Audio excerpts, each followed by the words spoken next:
কাকা আজকে তো আটও গেছিলাম। তা 8 দিন 8 দিন বাদ বই থাকবি।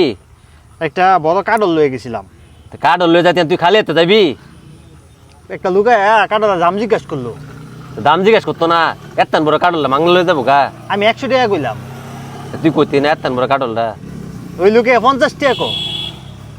তো 50টা তো কইতে পারে, তোর কথা কইলে কি বড় 100 টাকা লয়ে যাবো গা। মানে আমি ওই লোকে কইলাম বাহির বয়সে কাঠল খাইছো? ঠিকই তো, এত্তান বড় কাঠল 50 টাকা কোন দাম করে। তো উনি পুলিশ আইলো। তো পুলিশ আইতো না, তুই একটা বদলুকারে কইছস যে আপনি বাপের বয়সে কাঠল খাইছুন। পুলিশ কাঠলের দাম জিজ্ঞেস করলো। তো পুলিশ কাঠল দাম জিজ্ঞেস করতো না, এক পুলিশ দেখে মাংলা লয়ে যাবো গা। আমিও 100 টাকা চাইলাম। তুই চাইতি না, পুলিশ দেখে তুই মাংলা দিয়ে দিবি। হ্যাঁ পরে 50 টাকা কো। তে 50 টাকা কইতো না, আর পুলিশ দেখে কি কিছে হেরা কি দাম জানে না। তখন আমিও পুলিশে কইছি বাপের বয়সে কাঠল কিনা খাইছুন। তো ঠিকই তো আছে, তুই কইতি না পুলিশ দেখে তো ডরাই দেন লোক মাংনা।